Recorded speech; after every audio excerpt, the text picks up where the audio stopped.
प्यारे बच्चों, आज फिर हम एक इंपॉर्टेंट टॉपिक लेके उसकी वीडियो के रूप में प्रस्तुत करने जा रहे हैं। इंपॉर्टेंट टॉपिक है रदरफोर्ड का परमाणु मॉडल व उसमें कमियां।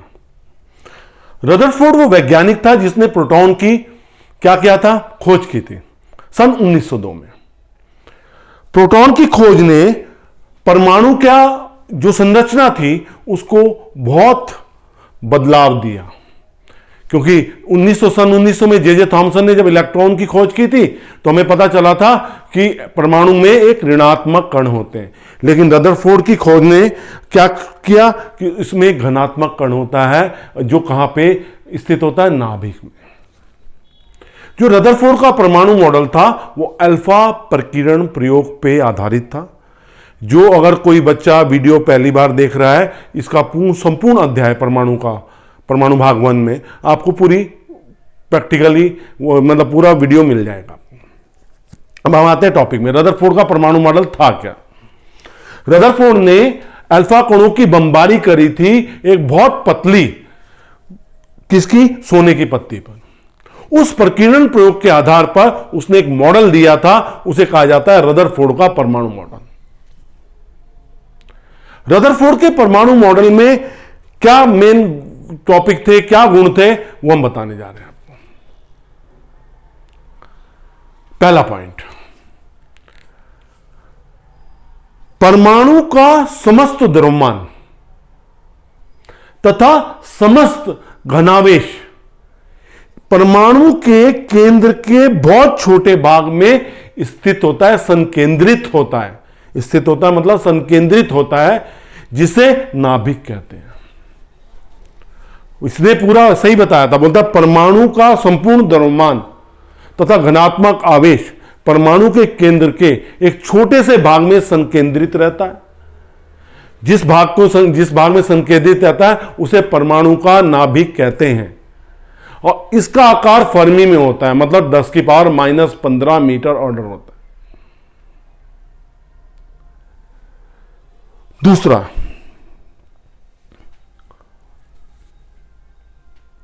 इसने कहा कि परमाणु के नाभिक के चारों ओर इलेक्ट्रॉन वितरित रहते हैं। परमाणु में नाभिक के चारों ओर इलेक्ट्रॉन क्या रहते हैं, वितरित रहते हैं। परमाणु में उपस्थित इलेक्ट्रॉनों का ऋणावेश नाभिक के घनावेश के बराबर होता है। तो इस मॉडल में थोड़ा देखते हैं, ये नाभिक है, यहां पे इस नाभिक के चारों तरफ क्या है, इलेक्ट्रॉन वितरित है। इलेक्ट्रॉन कैसे घूम रहे हैं, ये इलेक्ट्रॉन वितरित है।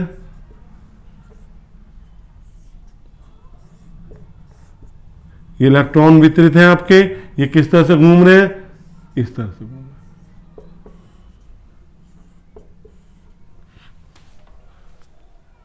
तो नाभिक पे क्या है हमारे पास, घनावेश। ये नाभिक है आपका, नाभिक पे घनावेश है।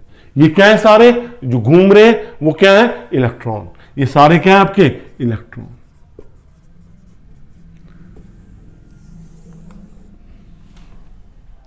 इस तरह होता है।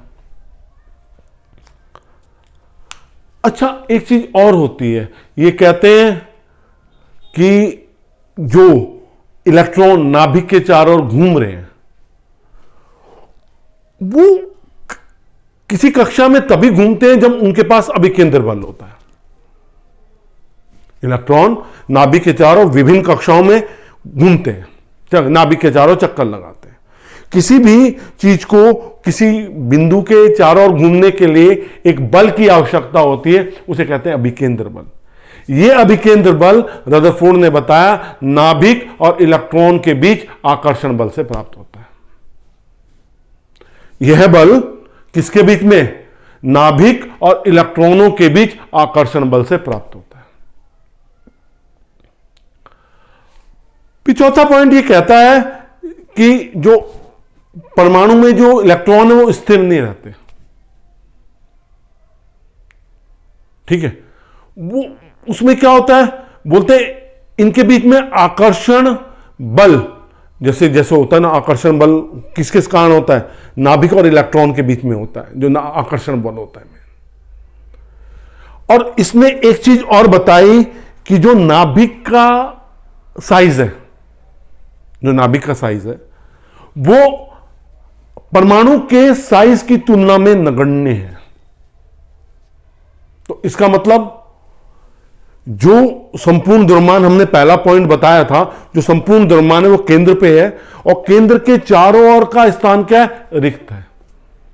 इन रिक्त स्थानों में ही इलेक्ट्रॉन नाभिक के चारों ओर चक्कर लगाते हैं। तो ये मेन पॉइंट्स थे। इसको कैसे उसने किस प्रयोग के पे किया था ये देखो। ये हमारा नाभिक है, ये हमारा परमाणु है। उसने क्या कहा, जब हमने अल्फा कण रिक्त स्थानों से कैसे चले जाते हैं, जैसे वहां पे कुछ है ही नहीं, वहां पे कुछ नहीं, खाली है। ये अल्फा कण है आपके। जो अल्फा कण केंद्र के पास से जाते हैं वो विक्षेपित हो जाते हैं, वो विक्षेपित हो जाते। तो इसका मतलब नाभिक के चारों ओर का स्थान रिक्त है, इसमें केवल इलेक्ट्रॉन है। इलेक्ट्रॉन नाभिक के चारों ओर चक्कर लगा रहे हैं। इन नाभिक को चारों ओर चक्कर लगाने के लिए उन्हें क्या चाहिए होता है? एक आकर्षण बल, एक अभिकेंद्र बल चाहिए होता है। यह अभिकेंद्र बल किससे मिलता है? नाभिक और इलेक्ट्रॉन के बीच आकर्षण बल से। तो यह रदरफोर्ड का परमाणु मॉडल था। अब रदरफोर्ड के परमाणु मॉडल में कमियां आई। कितनी कमियां आई? 2 कमियां।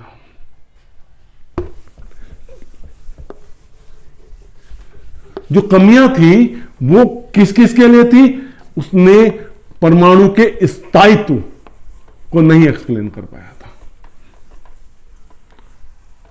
किसके? परमाणु के स्थायित्व को ये एक्सप्लेन नहीं कर पाया था। क्यों नहीं एक्सप्लेन कर पाया था अभी बताते हैं। अब कमियों की बात करें। कमियां जो थी, पहली, परमाणु के स्थायित्व के संबंध में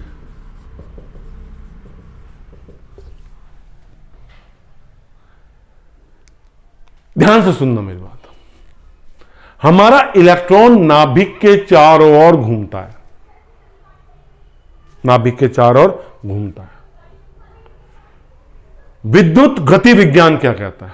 विद्युत गति, जब भी कोई त्वरित आवेशित कण, त्वरित या रिटार्डिंग, जब भी कोई आवेशित कण जो एक्सेलरेट हो रहा है मतलब त्वरित हो रहा है, या रिटार्डेड मतलब उसमें मंदन हो रहा है, घूमता है, तो वो विद्युत चुंबकीय तरंगों के रूप में ऊर्जा को उत्सर्जित करता है। मेरी भाषा को ध्यान से समझना। जब हमारा इलेक्ट्रॉन नाभिक के चारों ओर घूम रहा है, विद्युत गति विज्ञान क्या कहता है? जब भी कोई आवेशित कण जो त्वरित है या मंदित हो रहा है, नाभिक के चारों ओर घूमता है, मतलब किसी बिंदु के चारों ओर घूमता है, तो वो वैद्युत चुंबकीय तरंगों के रूप में ऊर्जा को उत्सर्जित करता है। इसलिए विभिन्न कक्षाओं में घूमते इलेक्ट्रॉन लगातार, विभिन्न कक्षाओं में, ये नाभिक है, ये एक इलेक्ट्रॉन की बात कर रहे हैं, जो विभिन्न कक्षाओं में घूमते हुए इलेक्ट्रॉन क्या करेंगे? विद्युत चुंबकीय तरंगों के रूप में ऊर्जा उत्सर्जित करेंगे, जिससे ऊर्जा का क्या होगा? ह्रास होगा। और उनकी लगातार वृत्तीय पथ की त्रिज्या क्या होती जाएगी? कम हो जाएगी। अंत में वे क्या हो जाएंगे? नाभिक में गिर जाएंगे। इस प्रकार रदरफोर्ड परमाणु मॉडल के अनुसार परमाणु जो है स्थायी नहीं रह सकता। कैसे? हम एक इलेक्ट्रॉन ले रहे हैं, ये इलेक्ट्रॉन एक कक्षा में घूम रहा था, तो गति विज्ञान ने कहा यह विद्युत चुंबकीय तरंगों के रूप में ऊर्जा को उत्सर्जित करेगा, कर रहा है विद्युत चुंबकीय तरंगों के रूप में ऊर्जा को। जब विद्युत चुंबकीय तरंगों के रूप में ऊर्जा को उत्सर्जित करेगा तो लगातार ऊर्जा का ह्रास होगा। लगातार जब ऊर्जा का ह्रास होगा तो क्या होगा? बाद में अंत में उसकी त्रिज्या कम होती जाएगी और वो किस में गिर जाएगा? नाभिक में गिर जाएगा।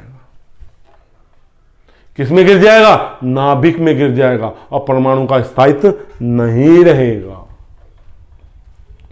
दूसरा पॉइंट, रेखीय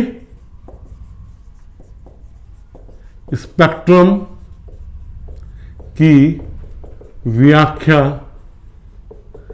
के संबंध में।